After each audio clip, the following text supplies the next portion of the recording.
And now, you're tuned in to RBLR, the home of Tampa Bay's Reveler Sports.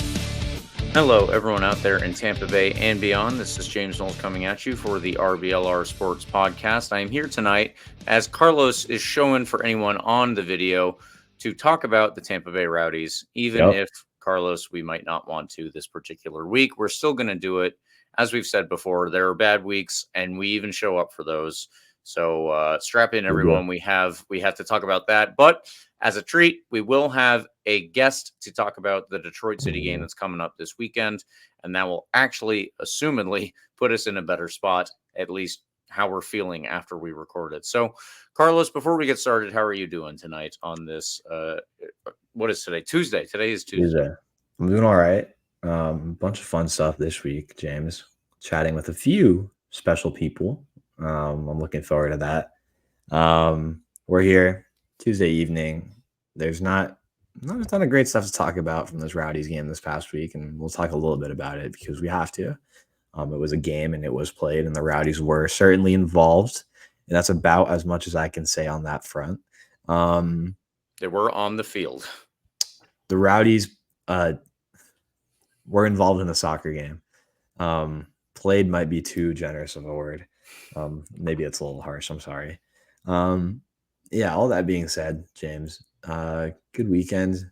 Maybe I can say this for extra time, but Ecuador knocked out Mexico by tying with them 0-0 in what was an incredibly nerve-wracking, albeit I'm sure very boring game for the neutral. And now we have Argentina on Thursday. So it's fun times for Ecuador. Nobody knows if the coach is staying around or not. Someone said he's going to go coach in the Qatari League, is what a report was saying. So I don't know. Maybe he's already out. But I'm like, in my head, I'm like, well, hypothetically, you could still win the tournament. Whatever. I don't know. The whole thing's kind of weird, James. And more importantly, I'm here. You're here. We're here to talk about the Rowdies. We have a fun game this week, a big one, to kind of try and get things back on track. It seems like we have a tendency to, I don't know, win the big ones, I guess, at this point. So I don't know. This feels like a big one. We can go out and get it. Got one of these guys. I've never tried this before. White Claw Surge. We're gonna have a live taste test at some point throughout this episode. Seems good enough.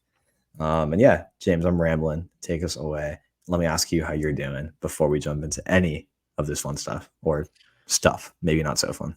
Yeah, I am doing okay. Had a frantic weekend getting down to Miami for the Argentina game on, I guess, what led to the other side of the bracket for you guys. But yeah, so either way, I missed the game for the Tampa Bay Rowdies. And as it sounds, it doesn't seem like that was the worst thing. But unfortunately, I did miss the RBLR watch party, and that did sound like a lot of fun. Eureka said that we were actually the biggest crowd that they had at the point that the game was on, possibly due to even the weather that was going on. So it was definitely a rainy weekend this past weekend. And maybe the Rowdies felt that, or Loudoun United at least, felt that it was okay to rain on our RBLR parade. Let's say that. But we'll get into it now that I have ham-fisted that into this podcast and say that last week the Rowdies went away to Loudoun County and lost to United 2-0. Very unfortunate, obviously, to see that result. But we do want to say thank you to everyone who came to our watch party. As I said, Eureka told me that everybody, A, made it a lot of fun, and B, that we were the biggest crowd that they had during the time of the game. So fantastic stuff. We hope to do more of these, and we hope to continue to grow the Tampa side of the base with more watch party fun times at the brewery. In our own standings, no one got any points again because we did not see this coming. Carlos remains in first on 8 points, but we have another chance to get some points for ourselves and our own prediction standings when we preview this game coming up against Detroit City. It is the final of a three-game road trip for the Tampa Bay Rowdies. A 3-week road trip. I don't know if they have been on the road this whole time. I'm almost certain they haven't, but regardless, it is still another away game coming up. So we will get to that later.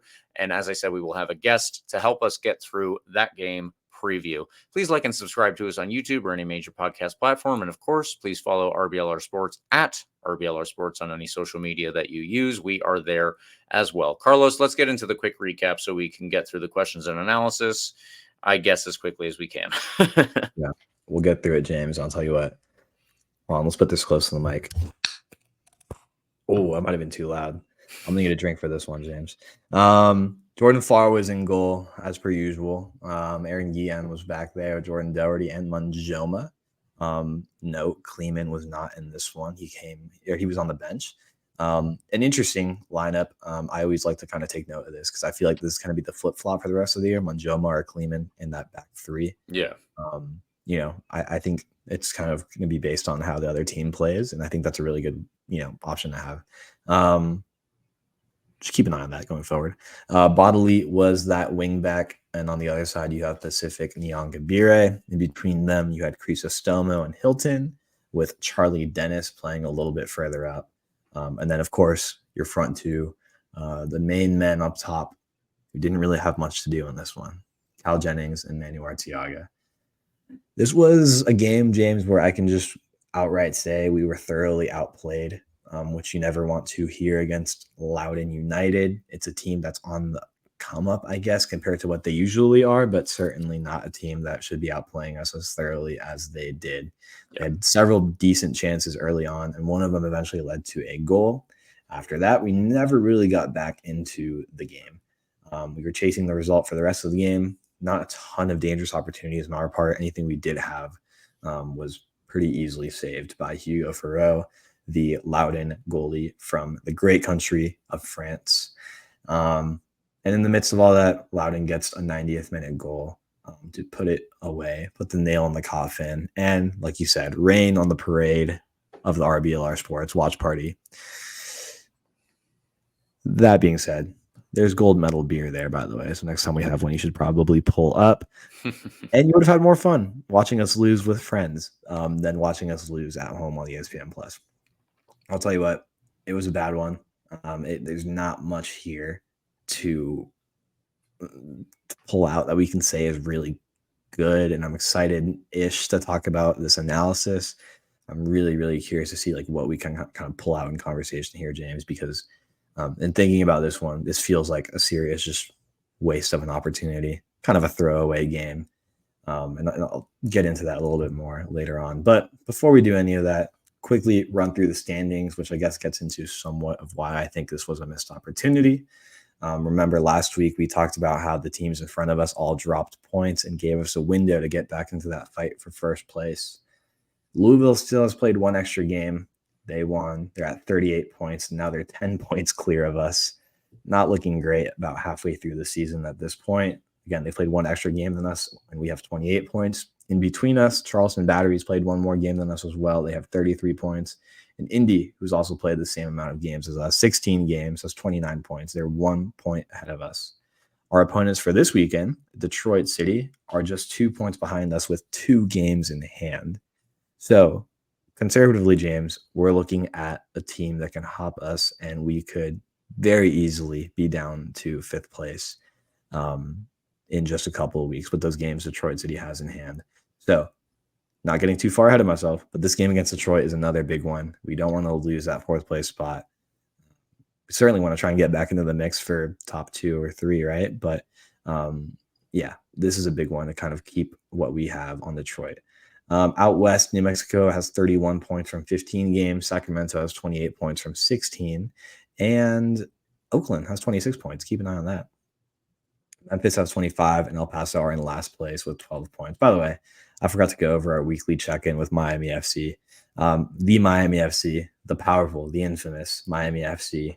Our friends here in the Eastern Conference are sitting on 8 points. It's a sad time to be a Miami FC fan if they exist.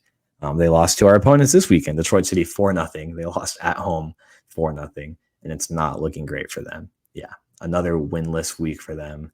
That's going back to April 27th was their last win against San Antonio. Okay, enough clowning on Miami. There's a lot of stuff that happened this weekend actually across the USL. I'm glad we got to go over the standings, some movement going on there. And I didn't even realize Detroit had those 2 games in hand. So keep an eye on that.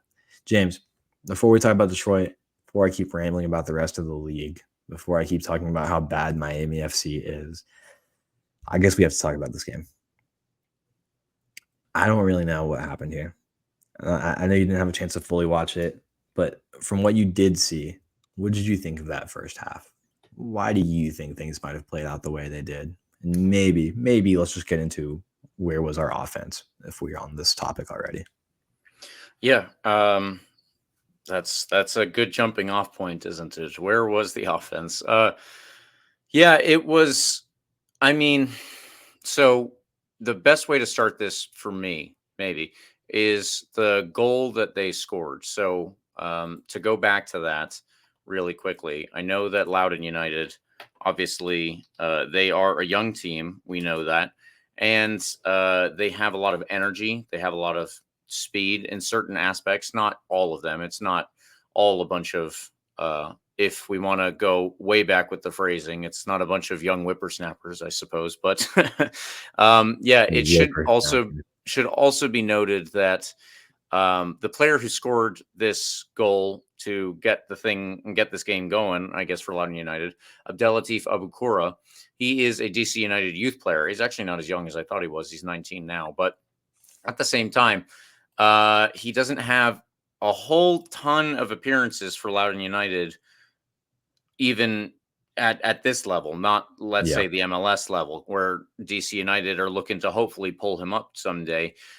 He's not the biggest appearance leader. He's not the guy who's scoring all of these goals, but he still found himself in two very good chances very early on. Obviously, one of those led to a goal. Yeah. And the first one, I don't remember the minute that it was in, but the first one was one where ultimately the breakdown in communication led to him being in a lot of space where he could get a pretty good shot off. Jordan Farr, I thought, did well on that one. The second one, though, that actually was one where the player who crossed the ball in, and I forget now who it was, but the player who crossed the ball into Abukura, it fell to him. He was in even more space, actually. He was in between Pacific Nyongabire, who was the right wing back, obviously for us, and then Eddie Munjoma, who was the right center back, you could say, or just the right back, I guess. Yeah. Either way, there was a ton of space between those two, into which the Loudoun United player ran, and the ball was dinked over Pacific Nyongabire, where the other player then could pick it up, and he crossed it back where it fell to Abukura. So Abukura had ultimately a pretty easy chance, let's say. Yeah. No chance is the easiest chance unless you're just on the in the 6-yard box and there's no goalkeeper.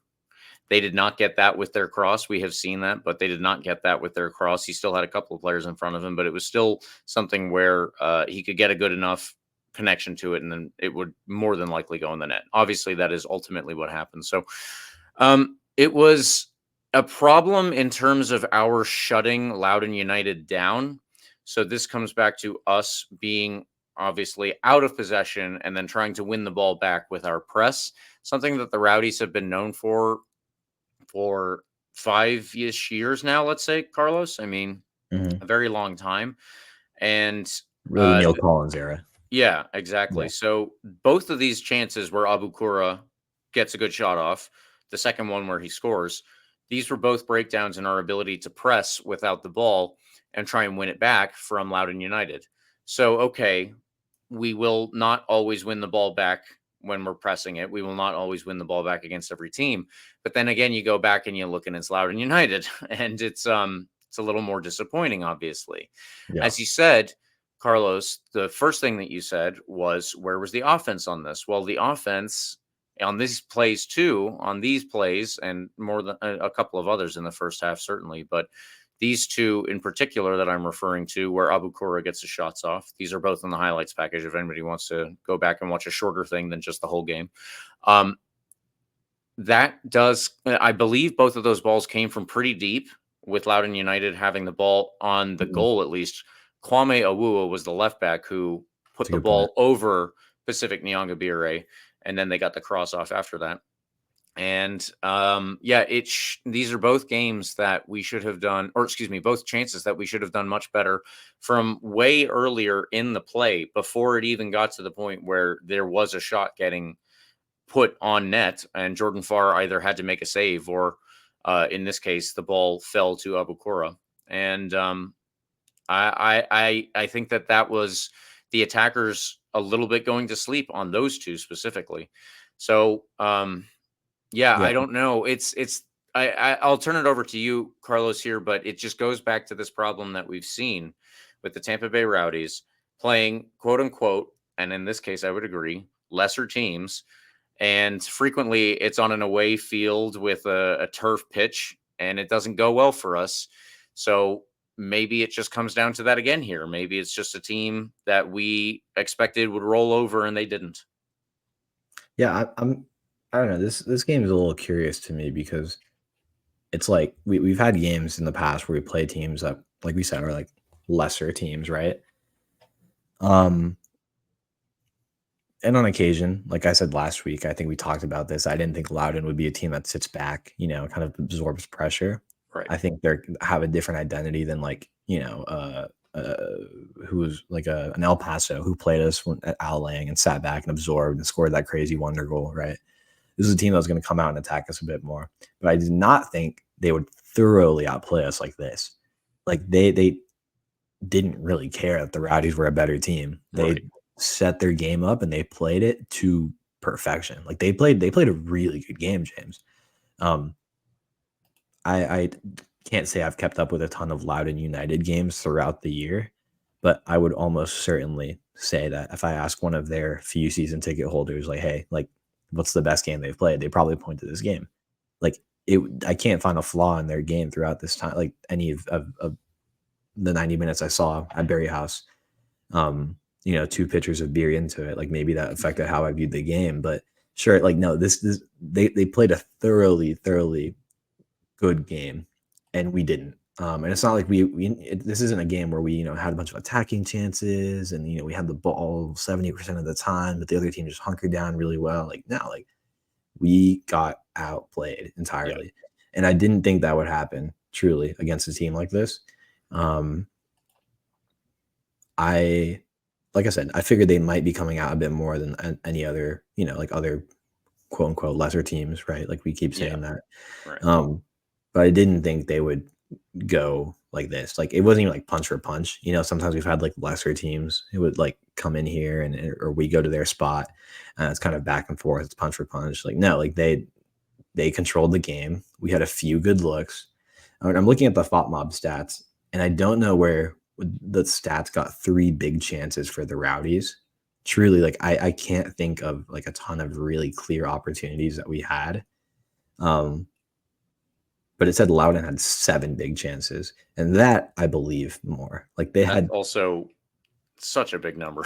Yeah, I mean, even if it's a bit padded, which I feel like it probably is, whoever the stat keeper was for this game might have been, I don't know, being very generous with like chance categorization, right? Even if it is a little generous, 7 versus 3 against Loudon is not what I want to see. No, ever. Not at all.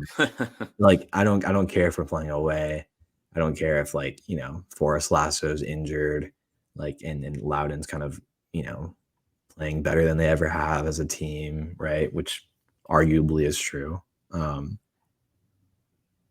Yeah, that's not what you want to see against any team, but especially against a team that you think you should win against. A team that's only beat us once in like 10 games played. 10 games beforehand. Yep.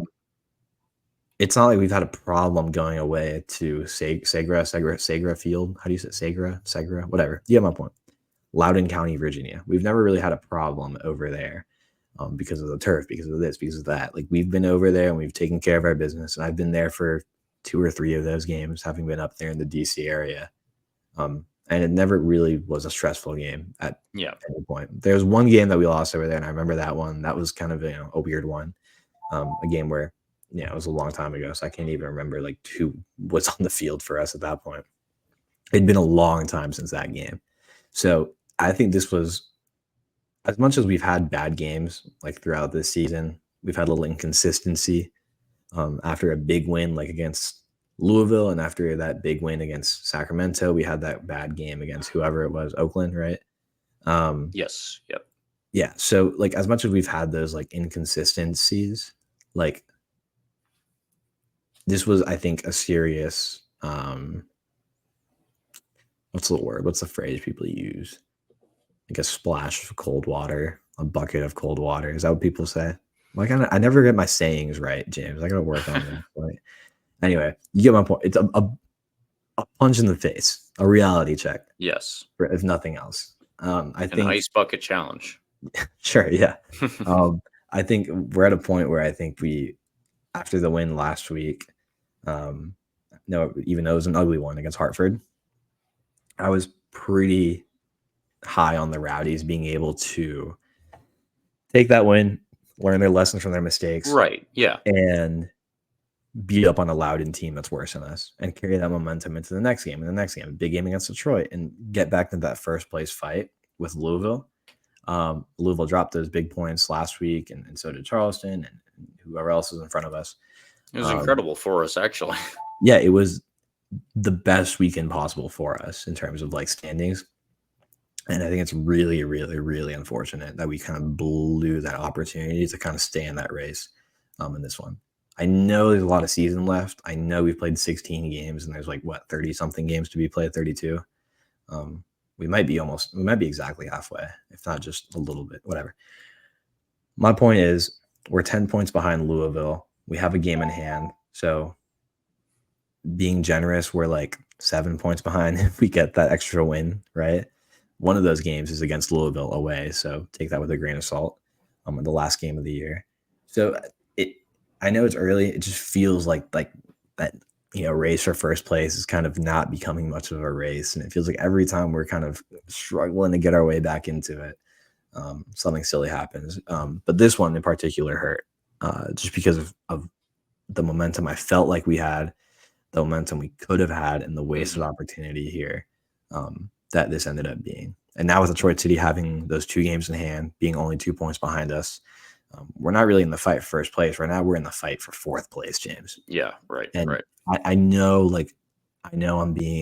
maybe I'm asking for too much. Like the Rowdies have been incredibly generous with us recently in the last several years, James. We've had great teams, good, final standings and whatnot.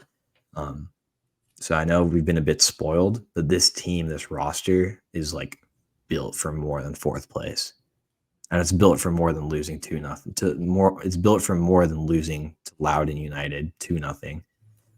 Yeah. That's for sure. Like collectively, everybody was just slow in this one from the first half to the second half. I thought in the second half we might come out with a little bit more fire, right? And actually, it was Loudoun that came out with a really good opportunity straight out of the half. 47 minutes into the game, Abukora. Am I pronouncing that right, James? You said earlier. As far as I'm aware, yes. Yeah, Abukora had a fantastic look one-on-one with Jordan Farr, who made a great save right out of the gates in the half. I mean, this is a team that could have easily been up on us 3-0 by like the 50th minute. And that should never be the case against Loudoun United. I'm sorry. We had a couple fine looks, whatever. Arteaga had a decent header opportunity off of a corner kick. I'm looking back at the highlight package, like you mentioned earlier. Like I truly didn't have many notes of like our offensive opportunities. So I'm relying on the USL YouTube to remind me of anything we had. They were few and far between. Actually, let me look at this. Christian Ortiz actually had one of the better looks too, believe it or not. It would have been nice for him to get his first goal, tie the game up in the 88th minute.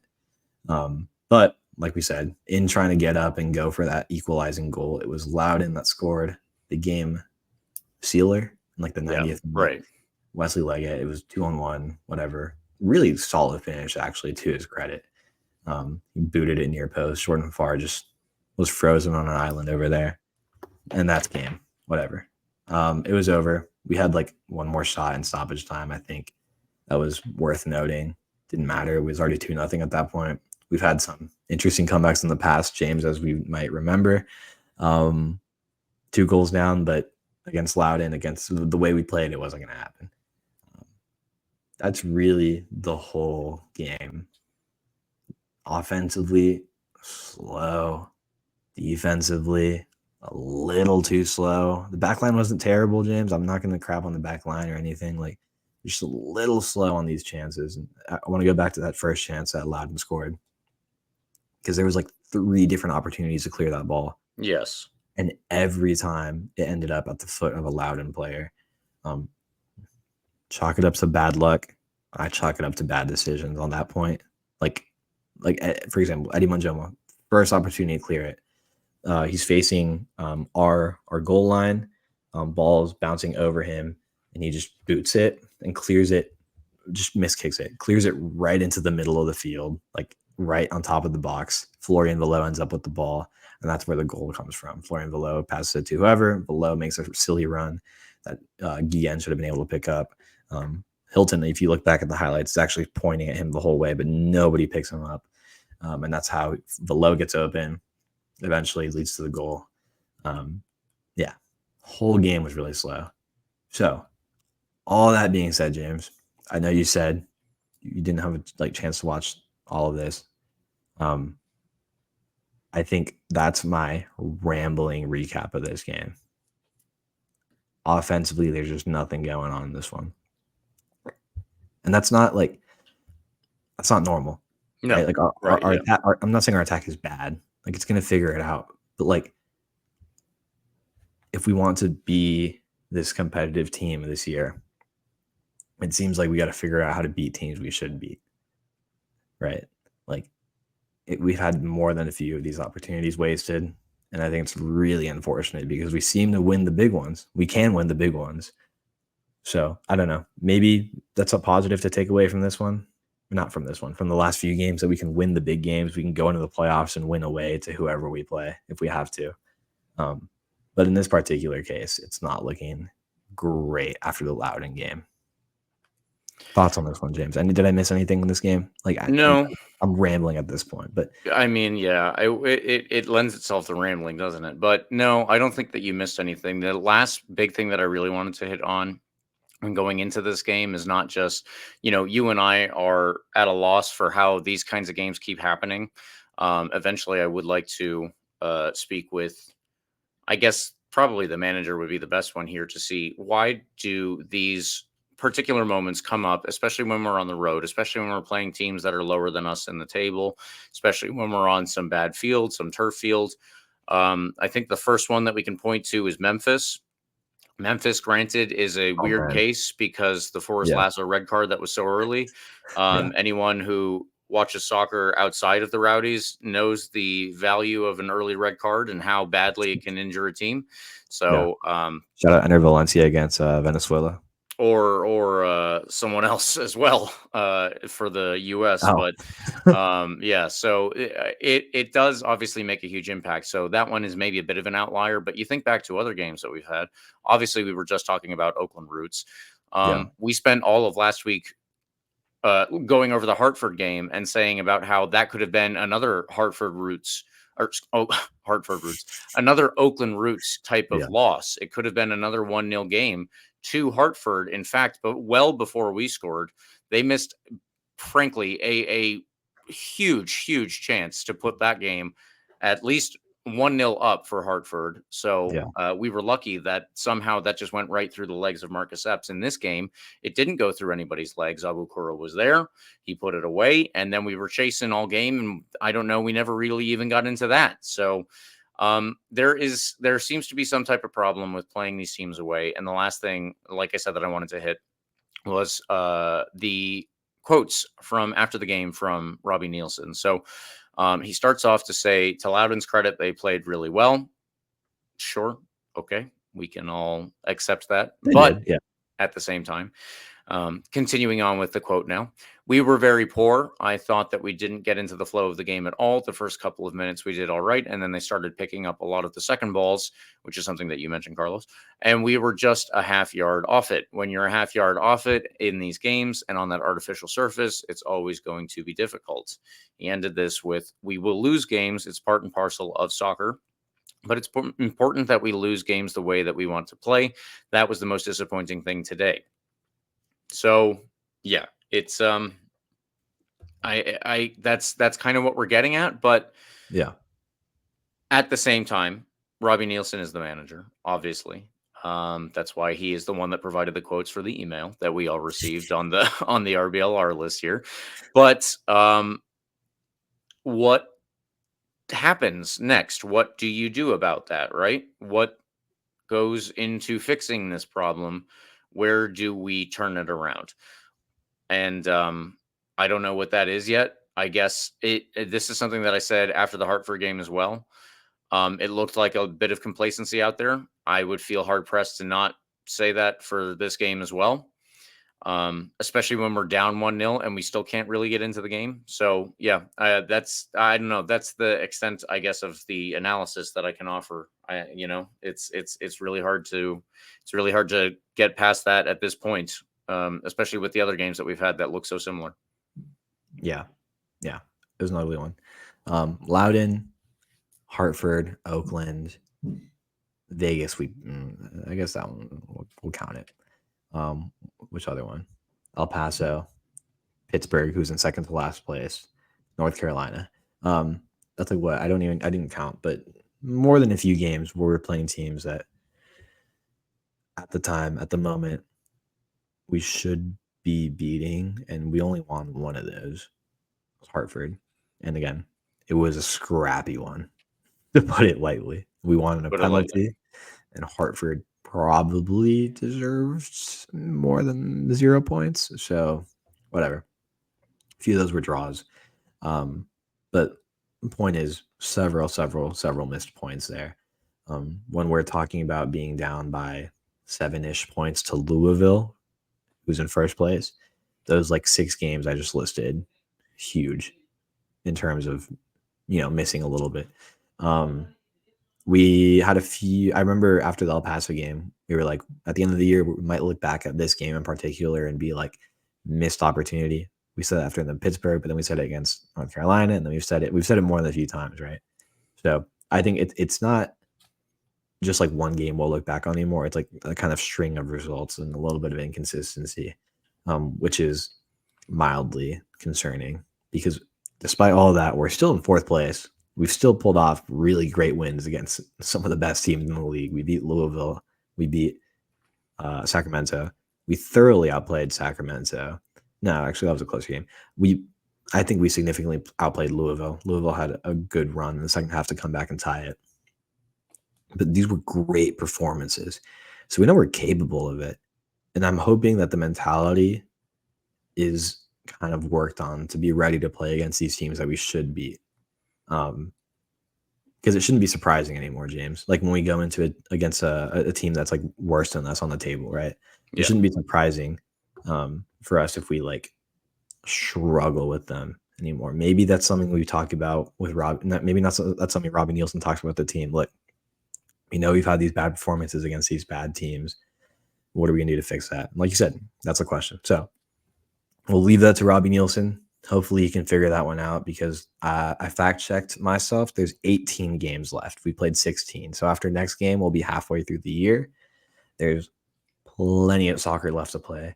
We can go on a really great run and Louisville can go on a really bad run and the other teams could drop some more points in there. So I know as much as I'm being kind of a pessimist, like in terms of maybe being out of the race for first place, it's not really the case. We're only like 2 wins and a draw separated. If everything goes well with 18 games left to play, that's very possible. So positives, again, plenty of soccer left to play. We're capable of really, really, really, really good performances. This team is a championship team. We know that. We've seen the championship caliber performances. It's a matter, I think, like we've talked about, of working on that mentality against these worst teams. We'll have plenty of games against worse teams, and plenty of games against good teams. Indy's coming up away. Charleston at home is coming up. This weekend against Detroit, who's right behind us, away is coming up. We'll have revenge on the Loudoun later, hopefully. There's a few big games. We go away to Charleston still, and then we go away to Louisville, and then we have Indy at home to close out the year. There's plenty of big games against teams that are ahead of us on the table. Plenty of games to close the gap. So don't go into panic mode. There's a lot of good news in the fact that there's 18 games left and in the fact that we've played fantastic games and players are coming back from injury. So that's my optimist side coming out. There's a ton of stuff to be excited about, tons of stuff to be optimistic about. So no panic mode yet. James, we've rambled about this a lot, but like you said, this performance, I think was kind of conducive of rambling. Yes. So I think that's totally okay. And I think we got a lot discussed here in terms of the broader trend, right, of these performances against worse teams. So with that all being said, let's get this one out of the way. Let's make sure we don't have another performance like this against a team that we should beat. Who was your man of the match before we move on to bigger and better things? Well, if you go back to what you were saying, Carlos, the back line wasn't terrible on the night. They were a step slow at times. I think that ultimately comes down to the press starting up top, not being the most accurate or the most intense or the most energetic. But the back line wasn't terrible. And I think that if you look at the goals, the right side was slow to react, especially on the first goal. The second one was more they're already chasing the game. It's kind of hard to keep the other team from getting chances when you are so dedicated to getting our own numbers closer to their box. Ultimately, it looked to me like Blake Bodley was probably the best player out there, at least in green and gold. You could make a case that instead of either anyone on the back line, it could probably be one of the people who came on as a substitute, but I'm going to go with Blake Bodley. He is also getting back to full fitness, so I think that is going to be just another step back to him getting to where we need him to be, and I think that is positive, especially when the rest of the game was so bad. So that is why Blake Bodley is my, I guess, default choice for man of the match. But regardless, he gets the award. He's been humongous this year, as we've seen. Yeah. I think everybody. Well, I'm not gonna say everybody. I'm gonna speak for myself and say, like, I don't think I expected him to have the star role he's had this year. My assumption was that Nick Moon would be kind of the guy we're talking about, but he's been injured and he's coming back, and that's fantastic, by the way, as well. A guy who's incredibly talented and is really, really starting to come back into full fitness. That's going to be awesome. Erevo's coming back into full fitness. Leo's working his way back. We have tons of great options here, especially at the wing back spots with Moon and Yongabire and Bodley coming back. It's going to be awesome. I think we'll be all right. But for this game, to wrap this up and throw this one away, my man of the match, I didn't pick anybody. I can't. I'm sorry. Like this one was something. So I think for the first time since we've been doing this podcast, I just struggled so hard to find someone that's like a positive in this one. With all due respect to the whole team, I'm sure it was tons of effort out there, but this game we'll just throw this one out. And for the sake of throwing this game out, I won't pick anyone, and I'll throw this one out too. James, let's move on. Let's get out of here. Let's get past this one. Let's do that. So yes, liking and subscribing is free, but if you think you might need some new threads coming up, you can go and help us out a little bit more by checking out shop.rblrsports.com. I mixed it up, folks, but the right one is in our description and it's next to my face on the screen for those of you watching on YouTube. Please check it out whenever you get the chance. I'm sure that you will like something that you find there. And if you do, then you can use the promo code COYR and get 10% off of your order. So please do check it out and help us out a little bit more. Carlos, we have a game this weekend coming up in Detroit. Well, close to Detroit. It's a place called Hamtramck. Seems like something out of a Tim Robinson show, if you ask me. But either way, Detroit City is hosting their games there, and we will be playing. Let's get into it. That's what we're doing. We're playing against Detroit City in Detroit, Michigan. Or, sorry, Hamtramck, Michigan. Yeah. Okay. Like we've kind of touched around a bit, this is a big one. Detroit is 2 points behind us, but they have 2 games in hand. So if we want to hold on to that lead somewhat, if we want to give us somewhat of a buffer while they have those 2 games and increase that lead to 5 points, that would be really, really helpful. If Detroit manages to take this one from us, they'll be ahead of us by 1 point and have 2 games in hand. That's going to be a problem as we drop down to 5th place. So this is a really big one. The recent form, though, has been pretty mixed. Their last 5 games includes 3 wins and 2 losses. Like I mentioned earlier, that last win was a 4-0 drubbing against Miami FC in steamy South Florida. Before that, they lost 2-1 to Birmingham. They got a huge win against Charleston at home, 2-0, beat Rhode Island 2-0, and lost 3-2 out west against Orange County SC. Orange County, solid team. But again, kind of a mixed bag of performances. I'm sure I would be pretty Rowdies-esque about Detroit's performances recently. It's funny to go from losing 3-2 to Orange County to beating Charleston 2-0. But, that's the game, right? They have some positional flexibility. They change the formation based on their opponent. And net, we should see Nate Steinwasser. No surprise there. We've seen him more than enough. Behind Brett Levis, Devin Amumensa, Stephen Carroll, and Matt Sheldon. And you got Diop and James Murphy lined up behind Reese Williams, Maxi Rodriguez, and Ben Morris. We should see Victor Becerra up top. We've seen Yazid Matthews start up top as well. By the way, Rodriguez leads Detroit with 7 goals. He has 3 assists as well, 1 behind Morris, who has 2 goals. By the way, keep an eye on Elvis Amo as well. This is a guy we've seen more than a few times. Elvis Amo has terrorized the Rowdies on several occasions at this point. I believe I'm recalling that game against Hartford, James. Am I right? Yes, I think it was Hartford. That's almost certainly correct. Yeah, it was that game against Hartford where Elvis Amo was their one striker. Hartford was coming into that game against the Rowdies, if you remember, with like everybody being sick, everybody had COVID or something like that. They had to hire an emergency goalie, and they almost pulled one right from under us because of that Amo goal. So yet another time that we played down to our opponent. Yeah, that's a fun memory to keep in mind with this guy. By the way, Carroll and Amumensa will try to hit the ball up to those stat leaders and create those chances. So they got a good support system for their attack here.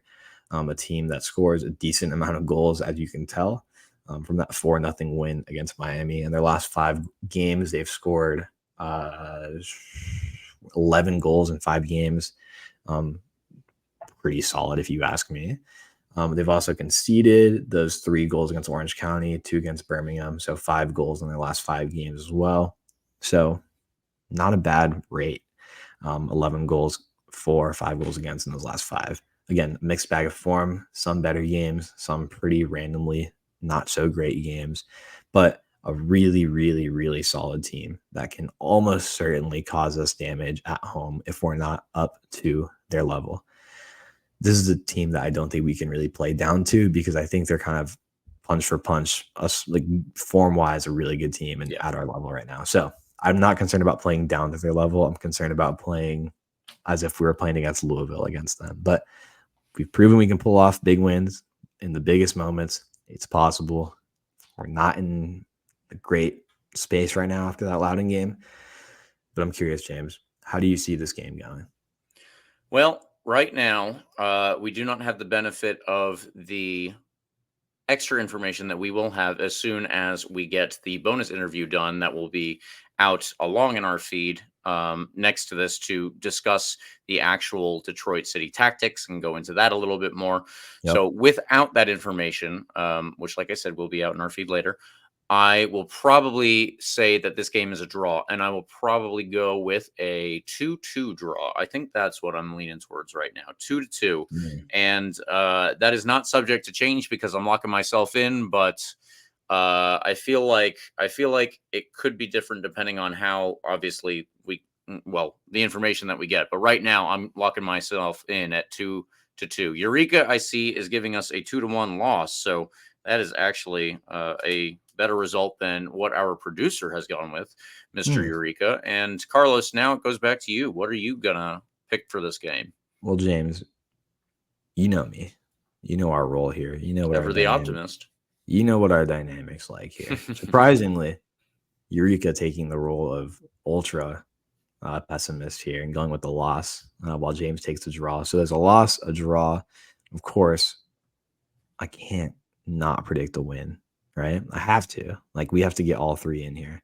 So for the sake of that, and also because I'm optimistic and because our team's so good. So our team's good, James. To save the explicits, I mean, our team is good. We have an insanely good roster, and I feel like we're losing track of that, like, because of these kind of like mixed bag of performances. This is a really, really good team, and I don't think we're gonna have a problem with playing down to our opposition, quote unquote. This is a good team, and I'm sure they know that. I don't think there'll be a problem of having to, work on the mentality as if we were playing El Paso at home, right? Right. This is a big one.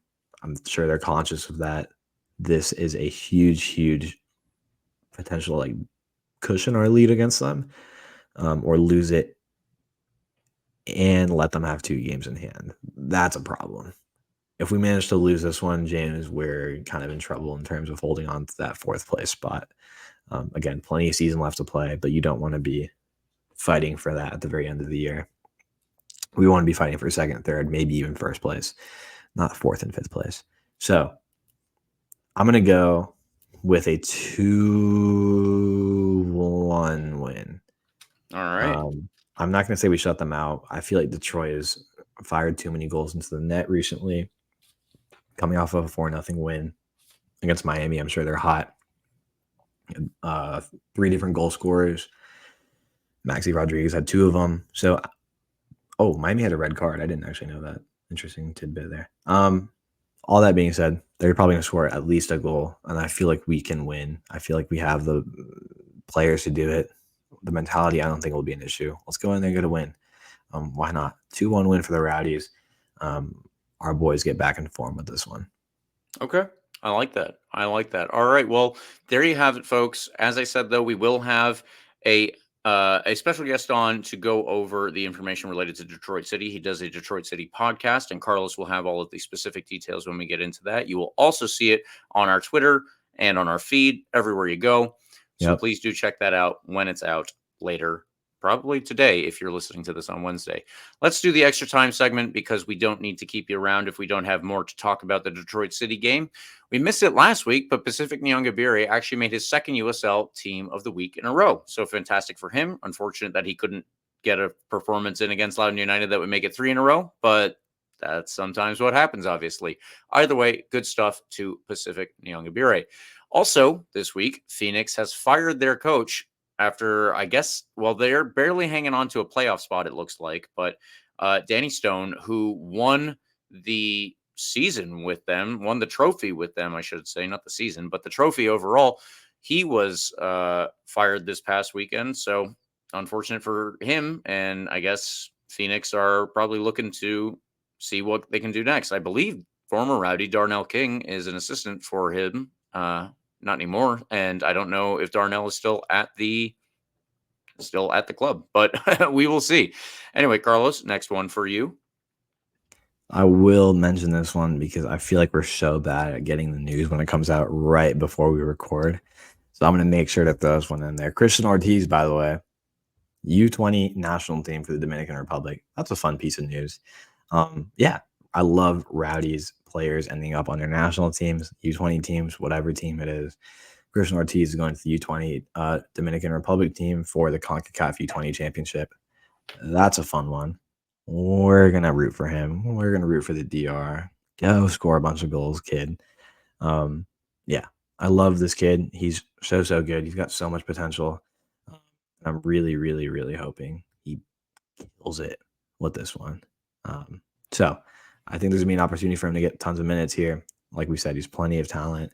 I think he has the potential to have an incredible tournament with the DR. So, Christian Ortiz, go kill it, my man. We're all rooting for you. Yeah, it's your chance to really break into the spotlight. I mean, he's had some games with the Rowdies. He's had some moments to kind of, make himself known a bit around here. But I think it's time more people are introduced to the potential and the talent of Christian Ortiz.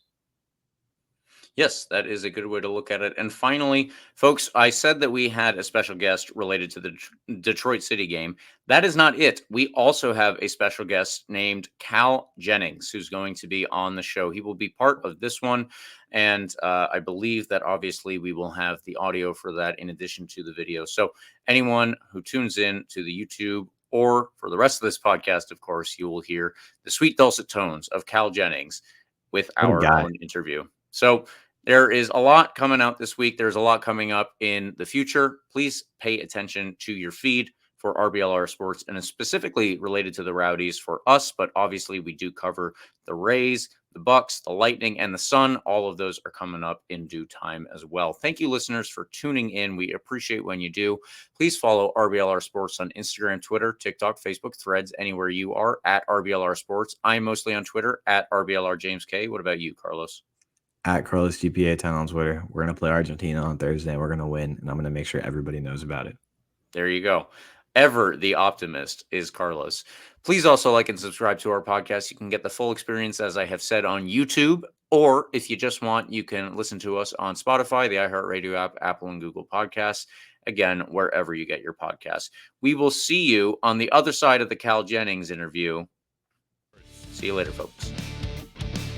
And here we are, everyone, with the Tampa Bay Rowdies striker, Cal Jennings. We're going to talk with him about not only his season, but the season for the team overall, how things are going, and obviously how things are looking up, as we all hope. So, Cal, thank you for joining us on this Tuesday night. How has your week been going as you get prepared for another big game against Detroit City? Big one.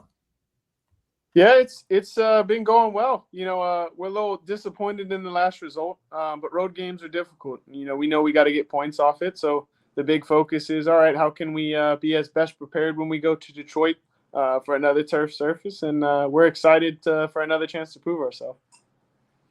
Now, I would like to obviously get a little bit deeper into everything else, but the big sticking point, it seems like, for a couple of games for the Rowdies has been especially going away on these turf surfaces. So if we could just start there, I wanted to ask you if you could, I'm sure obviously it's very different with the playing surface that you're used to in training and then the playing surface that you're used to at Al Lang Stadium, of course. So how big a difference is it when you get onto probably a smaller field, probably a worse field, and generally these turf stadiums like with Oakland, Hartford, Detroit City coming up here, all of these games that were away, what's the main difference and how big of a difference is it? Yeah, honestly, they're not easy surfaces to play on. I think the main difference is just the speed of play. The ball moves slowly. Every time you pass the ball, every time you try and dribble, it kind of gets caught up on a lot of these surfaces. So it makes it very difficult to play a specific style, and we've got to do a better job at adapting. And I think that's kind of what our focus is this week. We're going to train a little bit more on the turf that we have at the training ground, see if that helps. But no, it's hard to go on the road in the first place, and then you add in a surface that's not ideal that the other team's used to training and playing on more than you. And I would say it's a pretty big advantage, but not one that can't be overcome. Gotcha. And I'll turn it over to Carlos to get us going with the rest of the questions now. Yeah, Cal, we mentioned this loss this past weekend, but despite that, there's been plenty of big wins this year already. We're almost halfway through the year. I think after next game, we'll be exactly halfway through the season. Thinking back to that Sacramento game, that Louisville game, and then some other dropped points throughout the year. But the season's off to a decent start. We're in 4th place right now. I wanted to ask you, with some of these away games and dropped points and still some big wins as well, how would you evaluate where this team is as a whole collectively about halfway through the year? Where would you say we are, and maybe where could you say we can improve a little bit as we enter the second half of the year? Yeah, I think we're sitting in a really good position. Obviously, there's some games we would have liked to close out better. There's some losses to teams that we're like, all right, we probably should beat them. But with a new coach coming in, with a lot of new players, to be 4th, and also I think you mentioned it, to beat some really good teams, to beat a Sacramento, to beat a Louisville. These are things we didn't do well last year and what kind of held us back. So those are the teams you're going to be facing mostly in the playoffs, and we're showing that we're a team that not a lot of people want to face.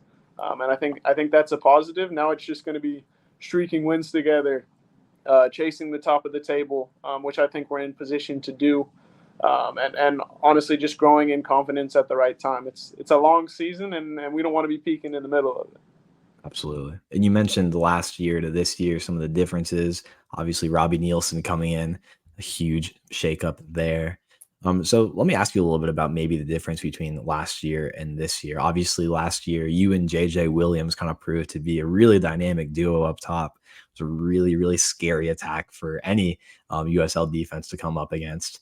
And then this year, it seemed like you and Arteaga kind of became that really, really strange, like strangely powerful duo, really fun mix of people, like good playing styles there, and have kind of taken the league by storm, I'd say. And it's been fun to watch as a fan, Cal. I'll tell you that from the side. What's it been like sharing the field with a USL veteran, a champ like him, and kind of tell us maybe a little bit about how that dynamic between the two of you is developed up top in the attack? Yeah, no, I mean, so far I think we've got a good track record. You know, we're both scoring goals. We're both helping the team win, and it's been really good. Manu's easy to work with. He's a positive personality, and like you said, he's won this league before. He's got a lot of experience abroad and even here. So it's been a pleasure, getting to know him, getting to kind of feel out, okay, how is Manu different than JJ, who I played with last year, and how can we kind of work off each other better. And I honestly think that's still it's still growing. I don't think we're at our best relationship right now. I think it's only going to get better as we play more games together and kind of understand. Okay, I know exactly where Manu's going to be, or he knows exactly where I'm going to be. But I think at the very least our skills are complementary. He's good in the hold up. He likes drifting to the back post or picking up kind of a cutback, and I've always liked being a guy who's running as hard as I can to the goal, head down, trying to beat defenders. So those are complementary skills, and I'm sure it'll even get better this year. Absolutely. Before I give it back to James, because I have so many questions, and I don't want to hog up all of our time here, Cal. But I want to ask you about a couple other forwards and attackers that have started to make their mark in the Rowdies. Young guys here. I think it's speaking of Robbie Nielsen, kind of characteristic of maybe this new era.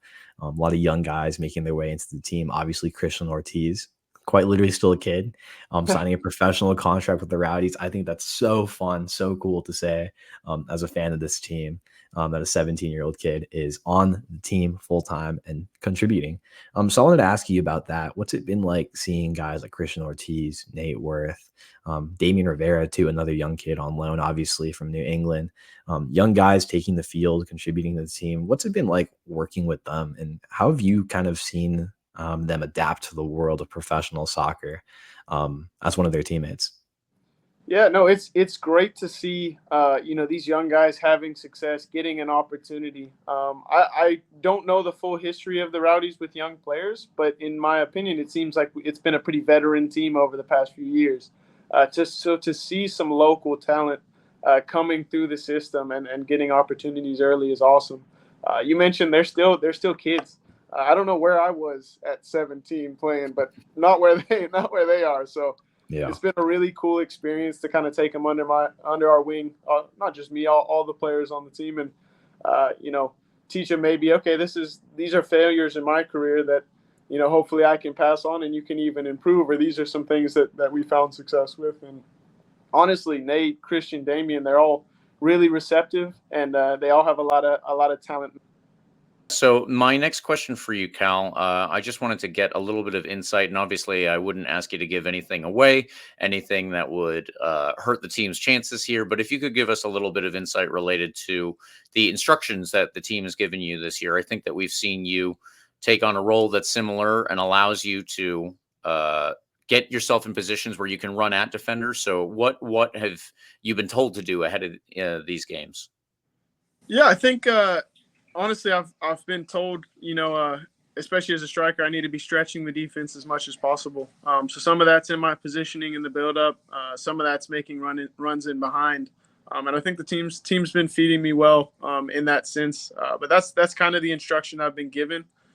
From a defensive side of the ball, we're just also trying to put as much pressure as possible on the opponent. So that's kind of been a focus. Is like, all right when we turn the ball over, I need to be locked in and finding if I'm the guy who needs to press or if I'm more of a supporting role within that pressure. So I think that's really been an individual focus, but also what the team's been telling me. Gotcha. And I want to lead Carlos into the game that we have coming up here against Detroit, but to do that, I want to ask a question based off of last week and then leading into this week, and that is just how did the Rowdies find more consistency on these road games, especially, it seems like? What is I don't know if there's a secret formula or something like that, but what are you guys focusing on to do that? Yeah, honestly, I think we just need to adapt better to the surface we're going to be playing on, to the team we're going to be playing against, and do so in a way that is authentic to the Rowdies. We may not, get to play exactly like we do at Al Lang, but we've still got to turn teams in behind. We've still got to get service. We've still got to press well as a team, and these are all things that I didn't think we did well against Loudoun. We kind of, let the surface get in our head, and we were doing things we wouldn't normally. We were hesitant passing the ball through lines. We were hesitant putting the ball in behind. And so that's really our focus is like, okay, yeah, it's not our home environment, but we've got to make them feel uncomfortable. Gotcha. All right. Well, that's actually perfect leading into Detroit City. Then I'll hand it back to Carlos here. There you go. Yeah. So again, we'll get towards the end of this here. Detroit's the big one, like we said. They're only 2 points behind us. They got 2 games in hand, so it's a huge game in terms of where we could see ourselves at the end of the year in the table. Maybe it's a little early on in the week still, maybe not. What are you looking at in this Detroit team in terms of where we need to hit them hard, what we can do to have a successful game against this team in particular, who's in a pretty good run of form, who is a solid team from back to front, a team that can cause a lot of damage if we're maybe asleep for just half a second. What do we got to do in this one to be successful against this really up-and-coming, pretty informed Detroit squad right now? Yeah, no, Detroit's been having a really good season. Probably one of their best starts since they've been in the league. And you know they're stingy defensively. It's going to be a small, tight pitch, and we know they're going to try and use that to the advantage. But we got to move the ball quickly. You know, we've got to know that okay, they might give us a little bit more possession. And knowing that if they're going to sit back and try and counter us, we've got to move the ball quickly. We've got to get the ball to our wingers, get the ball to our attacking players to really run at their defenders in a favorable matchup, which is what we're focused on. And honestly, we got a lot more video to do on Detroit as we prepare later in the week. A lot of that comes, you know, the last 2-3 days. So I'm looking forward to seeing how we're going to exploit them as well. I don't got all the answers today. Yeah, I'm sure that comes later in the week after many a long film session, many a long practice session, and the blazing Florida heat on that Waters Avenue complex. James, I know you had a fun question to kind of wrap us up here. Take us away through that one. Yeah, well, there were a couple of questions that I always like to do interviews with if we have a little bit of extended time with players. So I may or may not have asked you this before. I apologize if I have, but I'm going to go through it again, and I'm going to say, if you could go through, it doesn't have to be rapid fire, but who is the best player that you've ever played with, and then who is the best player you've ever played against? Oh, man. Best player I've ever played with and best player I've ever played against. Honestly, best player I've ever played with. Oh, man, there was a lot of talent on that LA team, and I know I didn't get a whole lot of time, but Ilie Sanchez was a really fun player to play with. Just controlled the game. He was a great organizer. I would say he's probably one of the more enjoyable guys I played with. Giorgio Chiellini was an incredible human being. And like I said, maybe I didn't get as much time, but I was in that training environment, and just to see a legend of the game like that in his soccer intelligence. So I would say him or Ilie, probably the best. To add to it, I think last year JJ and I had an incredible partnership, so he's probably been one of the more fun players to play alongside. You know, maybe neither of us are the best player each other has played with in our career, but we'll get there. And then what was the second part of the question was against, Best right? player against, yeah. Best player against. Ooh, this, you know, I need to think about my opponent a little bit more. I kind of like to go off on my own and see how I can dictate the game. But, oh, that's a tough one. I might have to take a rain check on the best player against. Okay. Yeah. That's fair.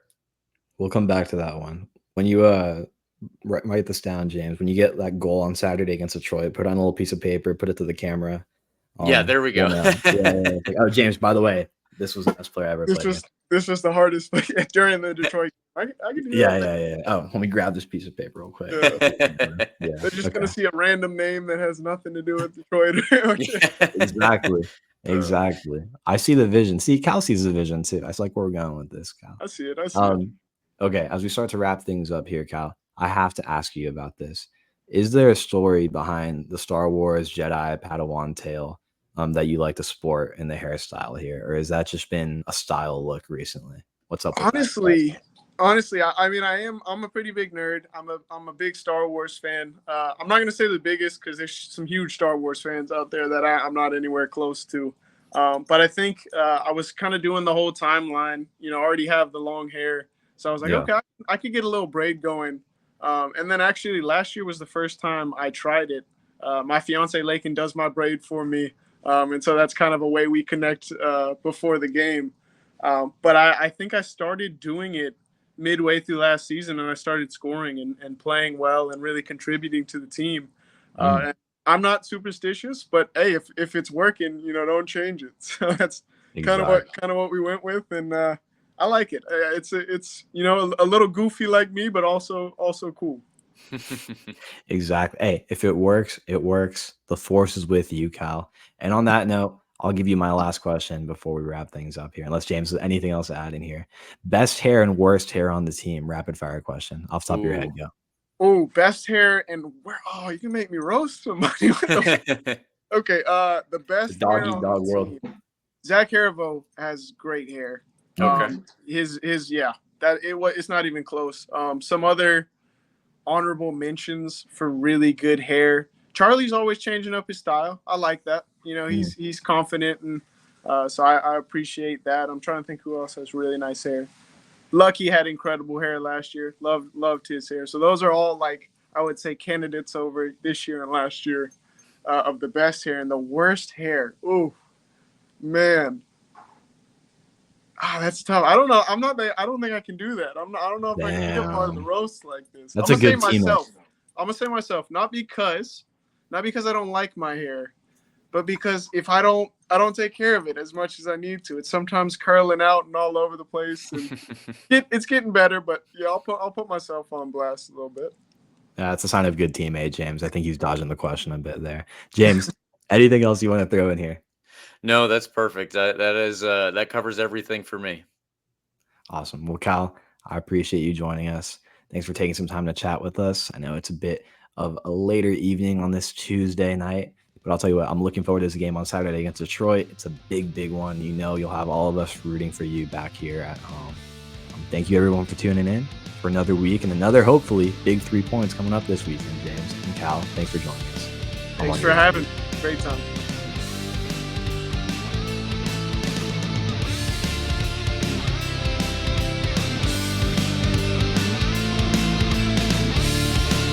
Thank you for tuning into this presentation by RBLR Sports. On your way out of the stadium, please remember to like and subscribe.